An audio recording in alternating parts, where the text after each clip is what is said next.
Senator Urquhart. Senator Waters. Thank you, Chair. Hello, I'm not too sure who is going to be able to answer these questions. They're about MPI reporting. Who will I address those to? I can answer those questions. Would you mind speaking up a little, because I was finding it a bit hard to hear you before. Thank you. So just going to the recent scandal about coal-fired power stations under-reporting their pollution. There was some coverage in Fairfax papers that AGL staff at Bayswater said that they blend coal, basically adding low sulphur coal to try to reduce the emissions once they knew they were getting close to the stack emissions limit, and they described this as gaming the system. Are you aware whether and how many other generators are also doing this blending practice? Thank you, Senator. So the department is obviously aware of the suggestions in relation to underreporting of emissions that have been reported. The department is and continues to work very closely with jurisdictions to ensure that the data that's reported under the National Pollutant Inventory is as accurate as it can be, and we support the principle that we need to be able to validate that. The department has been working closely with New South Wales to look at this, and I'm not sure whether you're aware, but New South Wales has undertaken a number of actions which I'm happy to brief you on, and then I might come back to the broader issue of how that might then be looked at a national level to ensure the quality of the NPI data more broadly. Okay, I do have quite a series of very detailed questions, so I'm looking forward to your contribution there, but I'm also keen for an actual answer to... Senator Waters, just on this, I am conscious of the... 10 minutes you gave me, was it? Yep, that's fine. No, just when you said very extended questions. Well, they're very detailed. We'll try not to make them... Thank you. Try to get through them. So just if you could, an answer to that first question of how many generators are you aware are doing this blending process? Yes, so Senator, I'm not aware of the number of generators, because I'm, as I was saying, about to outline the work that's being done to actually understand the nature of what's happened in New South Wales. So New South Wales is investigating the allegations and has actually issued a statutory notice to all of the plants operating in New South Wales, requesting detailed information for the previous 5 years. So that's looking back over that full period, including asking for information that relates to all of the coal quality analysis. So that's a very significant amount of information. The maintenance records, the continuous emissions monitoring data, and the stack test reports. So that information has been asked for as a statutory part of the work, and we'll obviously they'll look at analysing that. That analysis may take some time, but we will certainly be provided with the outcome of that work.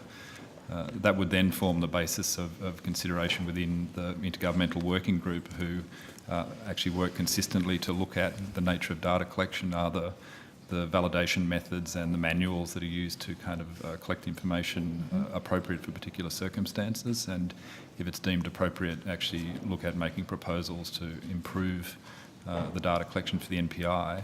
That's aside from the issue that if there has actually been an underreporting issue, then, for example, under New South Wales legislation, the New South Wales EPA would have and does have mechanisms to basically seek redress in relation to that reporting, which is an obligation under their legislation. Okay, is there a similar obligation around the country, or just the New South Wales it differs slightly, but there is an obligation in each of the jurisdictions to provide accurate information under the NPI as it's established under the National Environment Protection Measure. Have any of the other states taken similar action to New South Wales? So we're not aware of any other state taking action at this stage, but I'm sure that there's a lot of interest in the information that will come forward from the New South Wales work, and that will be considered by that So with what we know already prior to that process rolling out, and it sounds like that's much needed, how would this practice of coal blending, combined with the fact that monitoring, reporting of emissions only happens either annually or quarterly, how would the combination of those things distort NPI reporting for compliance purposes? So I'm not sure of the details of exactly what's happened, what they proposed had happened at Bayswater Station. So the area that we receive data electronically from New South Wales, it's collected and provided in a particular way according to the manuals and the particular formulas that are set. So, as I said, we're not in a position at this stage to understand how those factors would interact until we actually understand what the actual data itself says and what the particular issues, if there are any, that have been reported. Do we know whether coal blending would result in low estimates of actual emissions, just as a matter of physics? Actually, I wouldn't know that. I'd probably have to take that on notice and see whether we have any information in relation to the work that we do. Okay. Would continuous monitoring of all power stacks provide a more accurate account of actual toxic emissions? I can only report on the reporting mechanisms that exist in the states and territories at the moment. So, as I said, under the National Pollutant Inventory, we very clearly set the data that we're looking for from that, and there's a very clear process and framework in which that information is collected. Okay. It's collected slightly differently in different jurisdictions because jurisdictions have different licensing arrangements, so there are slight differences in the state. We've tried to be as consistent as possible, so as I said, we're not in a position to look at that in detail. Right. So you can't say whether you think continuous monitoring would improve the accuracy of the data or not? Well, the data that we seek from the states is the data that's specified in the National Protection Measure. So if we were looking for different, we look for an annual report of emissions to air and water. Sure, but you wanted that to be accurate. And do you have a sense that continuous monitoring would improve the accuracy of that annual data? I think I'd have to take that on notice because, in fact, it's not necessarily a straightforward question. I think if you have a look at, for example, some of the manuals that set down the framework for the collection of information, they're quite complex formulas that sit around and how you actually work out the volumes of fuels that are being used and those types of things.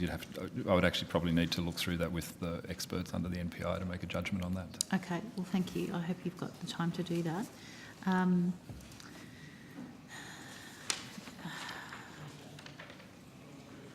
Moving on, in recent years, several power stations in New South Wales, Victoria and Queensland have reported dramatic reductions in PM 2.5 emissions.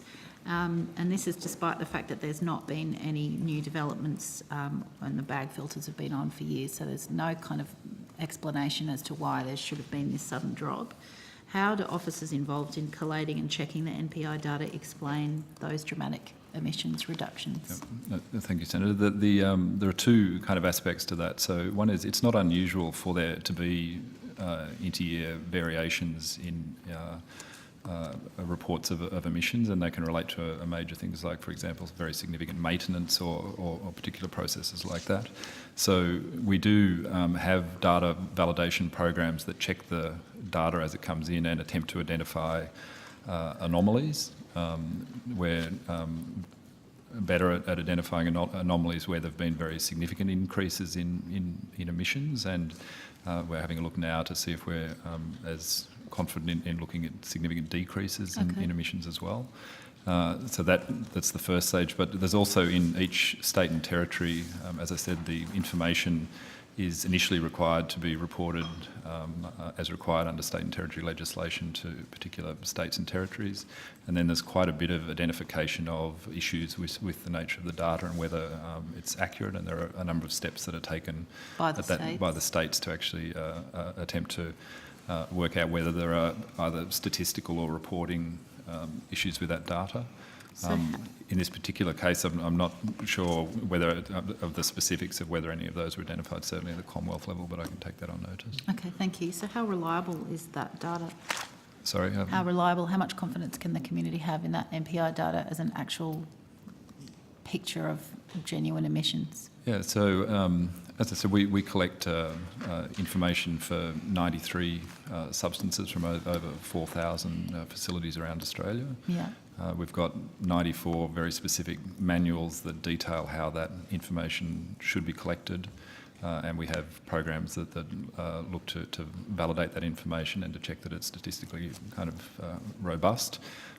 Circumstances that have been identified and are being followed up vigorously, as I've outlined with the work that New South Wales is doing, and so we believe that we'll understand what's actually happened in that situation and be in a position to ensure that the overall integrity of the NPI is there. The issue from our perspective, that there isn't an overall kind of incentive not to report accurately. And as you know, this information is now publicly available, and one of the reasons behind it is to in fact ensure that this information is made available to people on an annual basis. And so we generally think we're quite confident that it's consistent with the information that people are required to provide, and we think generally it's accurate. Generally, it's accurate, but New South Wales has just had this entire massive process launched to try to weed out how many people are gaming the system, and we're not sure if other states are doing the same. So I'm sort of not quite getting why there should be a level of confidence. And I acknowledge it's not your fault, but I'm just trying to get at what systemic improvements might we need to ensure that NPI data is more accurate, and hence we can take policy decisions based on good data. So, Senator Matt Cale for the Assistant Secretary of Environment Standards Division. Any statistical or process you do to ensure integrity will always have a check and balance where there's an assertion that there is something not correct. So in this instance, there's an assertion in New South Wales as it relates to five coal-fired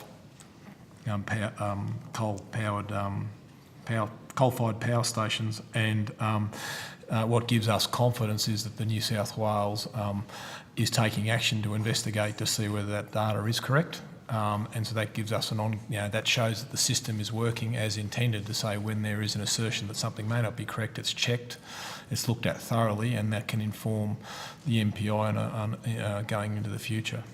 Right, just two final small short questions. Both Senator Ludlam and Wish Wilson still got questions. Okay, We've these got ones 5 will minutes to hopefully be go. quick. Is it your view, or is it the view of the department, that the current National Environment Protection Council arrangements can deliver a robust national toxic pollutant inventory, or is it necessary to create a stronger national arrangement with capacity and authority to both audit data, investigate anomalies and misleading reports, and prosecute polluters who report in a false or misleading way? So, Senator, certainly I can say that there's an ongoing interest from all jurisdictions in ensuring that the National Pollutant Inventory is capable of delivering what it was set out to do. And I'm not sure whether you're aware or not, but ministers agreed and announced a review of the National Pollutant Inventory, quite a comprehensive review as required under the legislation, which in fact canvasses many of the points you've just made there about whether we have a thing. And I can position to table the terms of reference. Yeah, could you? What was the date of that announcement? I think it was the 10th of March. Okay. Oh, no, sorry, actually I'll have to come back to you on that. Okay, well, if you could, and if I look forward to reading about whether the scope of the structure of auditing and compliance is under consideration as well. And I'll put some others on notice. Thanks, Chair.